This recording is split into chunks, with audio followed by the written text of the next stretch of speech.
kënaqësinë kemi të ftuar zotërin Saubih Mehmeti, kryetari i Lidhjes Demokratike. Ai do të na flas sot për manifestimin që është mbajtur vera në kraj. Është organizuar nga Lidhja Demokratike. Së pari mirëmëngjes. Mirëmëngjes dhe faleminderit për ftesën. Është kënaqësi që të jem këtu në emisionin tuaj si gjithmonë, veçanti tuaj, në qenë se ishte rasti i parë. Rasti i parë në emisionin në këtë emision. Shumë faleminderit për ftesën. Na tregoni pak vera në kraj. Nuk është viti i parë, tashmë është bërë një traditë. Kjo festë që mbahet pikërisht në kohën kur mërgjimtarët e rikthehen folen e tyre. Na tregoni pak për këtë manifestim, si vijoj? Po, faktikisht, nëse i referohemi fillimit, atëherë duhet kthehemi në kohë. Duhet kthehemi në kohë, sepse Lidhja Demokratike në Maltezi si subjekti i parë politik i shqiptarëve në këto treva, themeluar në vitin 1990 me 9 shtator, dhe misioni jonë ka qenë përfaqësimi dhe realizimi i drejtave shqiptarëve në Maltezi. Dhe në këtë kontekst, duke u bazuar në programin politik të Lidhjes Demokratike, kemi pasur pjesë dhe programit aktiviteteve të ndryshme kulturore, shoqërore, etj. Dhe në këtë kuadër, në mungesë të kushteve apo mundësive që të organizohen nga institucionet përkatëse, kemi marrë dhe rolin e organizatorit të aktiviteteve të ndryshme. Pra që nga viti 1992, Lidhja Demokratike në Maltezi ka organizuar për herë të parë manifestimin atëherë pranvera në kraj, sepse kishim filluar më herët dhe që manifestimi zgjaste një javë ditë.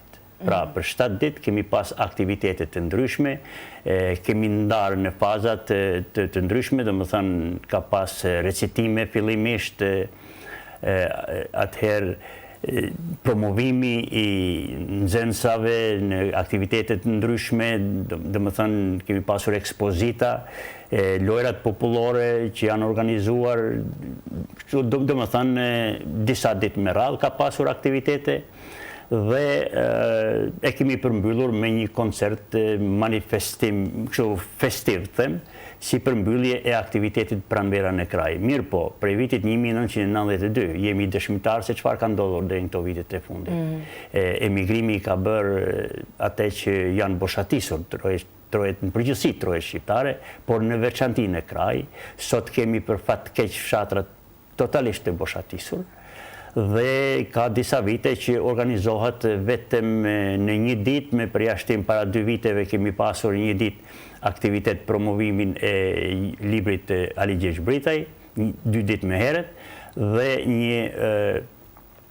kemi pasur edhe Korap Kraja, kemi pasur një ekspozit të punimeve të tia. Ndërsa, ditë me vonë, kemi pasur koncertin për mbylljes të këtij aktiviteti, mirë po tani është pa mundur që të realizohet një aktivitet i tillë ditë më shumë, dhe arsyeja që është spostuar prej pranverës në verë dhe tani e emërtojmë si vera në kraj, është shkaku se pjesa më e madhe të larguarve, sidomos nga kraja, janë në emigracion dhe është periudha kur ato kthehen në vendlindje, për të kaluar disa ditë edhe me familjarët dhe normalisht që gjithë ata që e ka një ndjesi për vendlindjen është pa mundur të mos kthehen në vendlindje. Dhe kjo është arsyeja që ne vazhdojmë këtë traditë dhe besoj që është një punë e madhe dhe besoj që ky nuk ishte thjesht vetëm një koncert. Ishte një mesazh i qartë.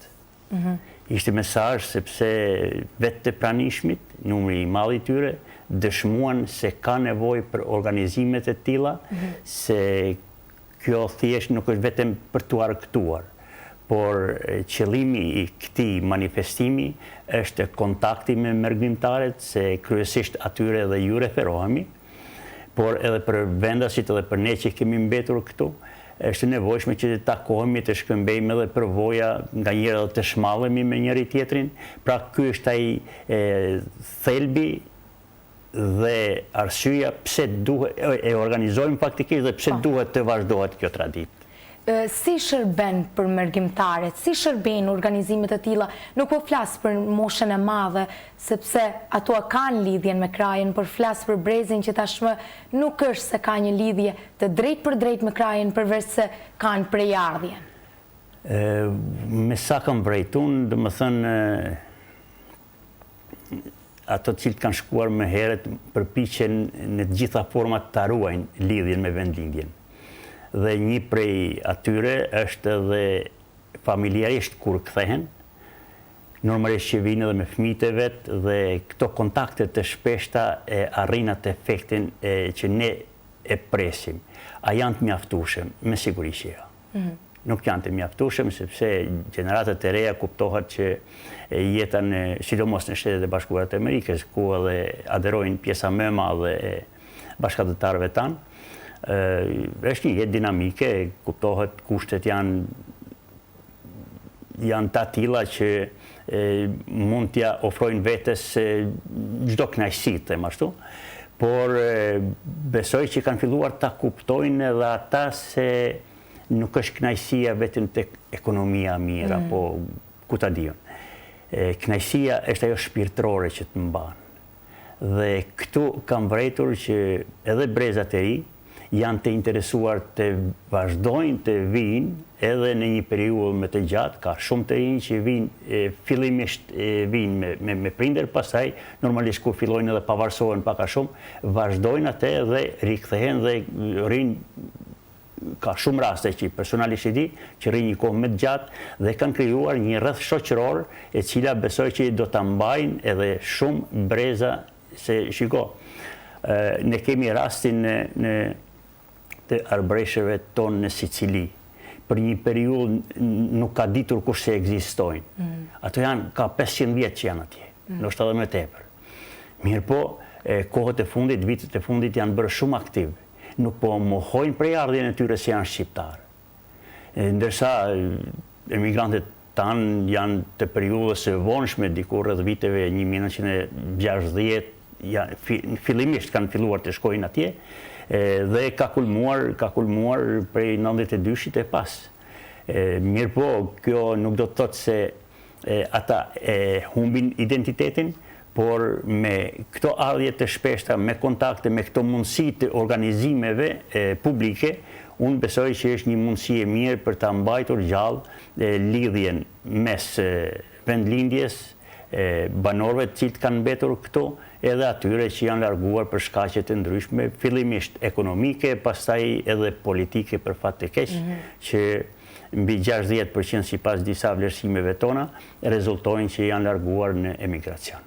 Në tregoni si kryetari i Lidhjes Demokratike si e përjetoni të këndohet shqip në një tokë ku ndoshta në mënyrë figurative është luftuar për fjalën shqipe, për flamurin shqiptar, për këngën shqipe. Kjo është një temë shumë e gjerë. Shumë e gjerë, është edhe shumë e dhimbshme. Është shumë e dhimbshme. Bile edhe kur pata edhe fjalën ti përshëndes, ju referova të madhit shkrimtar Gjon Buzukut, i cili sipas gjitha hulumtimeve rezulton se i takon asaj treve. Pra është edhe shkrimi i parë shqip, të më thënë që përdoret sot, bazuar në mesharin, i botuar në vitin 1555, dhe që jemi ndër popujt më të vjetër në këtë hapësirë e me gjërë, kanë dëshmuar faktet nga studius të huaj të ndryshëm, dhe fati jonë është që vazhdojmë të ruajmë gjuhën. Dhe këtë duhet të jetë edhe misioni edhe juaj, sidomos në aspektin informativ, dhe pse jo të keni emisione sa më shumë, që i përket gjuhës, kulturës, traditës, sepse ne jemi autokton në këto troje, jemi përpjekur dhe përpiqemi që të krijojmë sado pak kushte për ta pasuruar edhe më tepër kulturën tonë, se shiko, brezat vazhdojnë, ky është një proces. Dhe prej brezi në brez vrehen dallime, dhe ajo një të ardhme, të afërt apo të largët, do të përbëjë vërtet një thesar të kulturës që ne ju trashëgojmë pasardhësve tanë. Këto duhet jemi shumë të kujdesshëm dhe ta promovojmë këtë në gjitha format e mundshme dhe një prej atyre është edhe aktiviteti që kemi bërë ne me 11 pra në kraj. Në këtë aspekt domethënë pasqyrohet edhe kultura jonë në përgjithësi dhe duhet ta vazhdojmë sepse ne përmes aktiviteteve të ndryshme besoj që arrim deri tek qytetari më i largët që është larguar nga këto treva. Bile kishim në këtë aktivitet edhe një kranjan i cili ishte larguar shumë herët nga kraja dhe kishte arritur deri në Melbourne, shumë larg, që ka performuar në atë mbrëmje me një paraqitje të shkëlqyeshme, kështu që është e nevojshme ta vazhdojmë. Ky ishte mesazhi që ne kemi marrë nga gjithë ato që ishin prezent aty dhe besoj që edhe vlerësimet që kemi pasur mundësinë t'i dëgjojmë edhe pas atij programi dhe Lidhja Demokratike do të vazhdojë, domethënë me këtë traditë pavarësisht rrethanave që do të na krijohen. Pse pikërisht pika më kulminante mbrëmjes ishte normalisht edhe e ftuara speciale Adelina Ismaili. Pse pikërisht Adelina? Mos ndoshta ishte pjesa e këngëve patriotike të saj që ju rikthejnë ato vitet e dëgjoj tani, ne kemi bërë përpjekje që çdo herë të kemi ndonjë mysafir special. Kësaj here ishte radha Adelinës. Por pa shku te Adelina, kam një obligim të falenderoj të gjithë ata cilët performuan në këtë mbrëmje. Në veçanti Brezi i Ri. Unë u surprizova jashtëzakonisht shumë, sidomos performimi i Lart ndihmorni pak, Lart Markashi, Lart Perashi, atëherë Allen Shkrela. Mirë po, më duk sikur qërshia mbi tort të gjeneratës së re ishte Mirjana. Mirjana Marniku, kështu që ishte një surprizë e papritur të paktën për mua, se mbase dikush ka pas mundësi t'i ndjek më herët, por ishte hera parë që unë ndisja dhe vërtet lanë një përshtypje të jashtëzakonshme dhe krijuan një atmosferë të shkëlqyer. Kjo është një dëshmi që kultura tek ne vazhdon dhe duhet të vazhdojë. Dhe qëllimi mes tjerash, unë e thash edhe me parë, pak a shumë, qëllimi i këtyre aktiviteteve është promovimi i brezave të ri. Sikur ne kemi pas poet që i kemi arritur t'i ftojmë me kënaqësi dhe kanë marrë pjesë, këngëtar të ndryshëm, valltar. Këtu dua të veçoj edhe grupin e valltareve. Ishin të shkëlqyera vajzat në përkujdesjen e Gjenashit, Haxhere Gjenashi.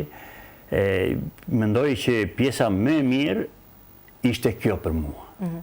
Mirë po, çka themi për gjeneratën e vjetër të këngëtarëve, Muzaferi dhe gjithë pas atij që kanë performuar, ato janë dëshmuar tashmë që janë ndër më të mirët, ndërsa në trojet tona janë më të mirët faktikisht. Dhe si ka ardhur deri te Adelina.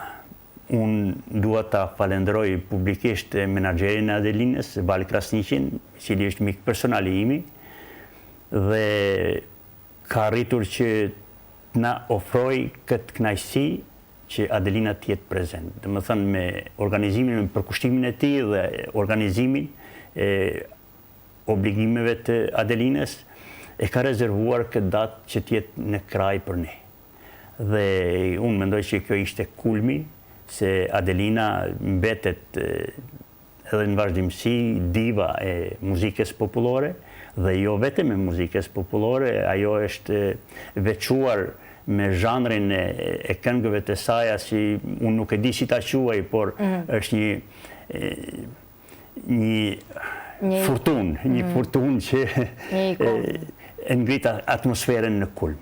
Dhe paraqitja e Adelinës në skenë vërtet ka lënë një përshtypje të jashtëzakonshme të pranishmit, përveç atmosferës edhe kisha përshtypje që e shijuan të gjithë, të rinj e të vjetër. Adelina mbetet artiste e madhe dhe mendoj që ardhja e saj në kraj e ka ngjallë edhe një herë shpresen se kraja i jeton, kraja frymon Shqip, kraja duhet të ruhet, të kultivohet tradita, se shiko, ne jemi të gjithë shqiptarë, kudo që jemi. Por kraja i ka specifikat e veta. I ka specifikat se një hapësirë gjeografike jo fort e madhe, por kraja ka një histori shumë të lashtë. Një histori edhe ka nxjerrë personalitete të shquar. Pra kjo është e veçanta e krajës. Edhe në anën tjetër kemi të bëjmë edhe me një shtrirje gjeografike ku paktën për një pike në Shtegvash mund të vrojnëtosh shumë larg në horizont, prej në bjeshkët e Nemuna deri në drejtim të Italisë, domethënë ku me një kthim koke në 360 shkallë sheh lumin, liqenin, detin, fushën, malin, dhe kjo është një pasuri e vërtet, edhe e natyrës. Pra Zoti na ka dhuruar të gjitha të mirat dhe ne jemi ata që duhet t'i promovojmë këto. Në këtë aspekt mbetet që ne si Lidhje Demokratike përveç tjerave të mundohemi të mbajmë gjallë dhe aktivitetet kulturore në të gjitha trevat, por këtu dua të shtoj edhe diçka tjetër, se Lidhja Demokratike është edhe themeluese dhe organizatore, jo vetëm vera në kraj. Është ora maleve që e ka filluar Lidhja Demokratike, ora maleve në Rozhaj. Pastaj kemi pasur aktivitete edhe në Malsi, në Ulqin, në Antmalit. Mirëpo tani me organizimin me themelimin e disa organizatave të ndryshme, kanë arritur që ta marrin, si më thënë, nën kontroll nërthojza, në kuptimin e mirë të fjalës, organizimin e disa aktiviteteve. Në anë të Malit kemi pranvera në anë të Malit, në Ulqin ka aktivitete kulturore të ndryshme, organizuar edhe nga Qendra për Kulturë, kështu që e vetmja që ka mbetur pa u përfaqësuar ka qenë kraja. Dhe ne nuk do të heqim dorë derisa të ketë nevojë që të organizohen aktivitete të tilla, dhe unë besoj që ka qenë shumë e qelluar në ardhja e Adelinës, që edhe një herë e falenderoj se ka qenë shumë e vështirë të rezervohet një datë e tillë për shkak të obligimeve të saja, por që vërtet na ka dhuruar një spektakël të jashtëzakonshëm. Zotërisë Aubi, unë ju falenderoj shumë, jo vetëm për këtë bisedë që kemi sot, por për gjithë atë se çfarë bëni. Faleminderit që ishit edhe në emisionin Mëngjesit. Shumë faleminderit edhe juve dhe ju uroj një punë të mbarë, edhe gjithë qytetarëve shëndet, mbarësi, mysafirëve që i kemi mysafir këtu, ju uroj një kalim të këndshëm në Ulqinin, sepse Ulqini vërtet nuk është vetëm deti e Rera, por është edhe mali e fusha. Le t'i vizitojnë edhe vendet për rreth, sepse ju ofron një mrekulli.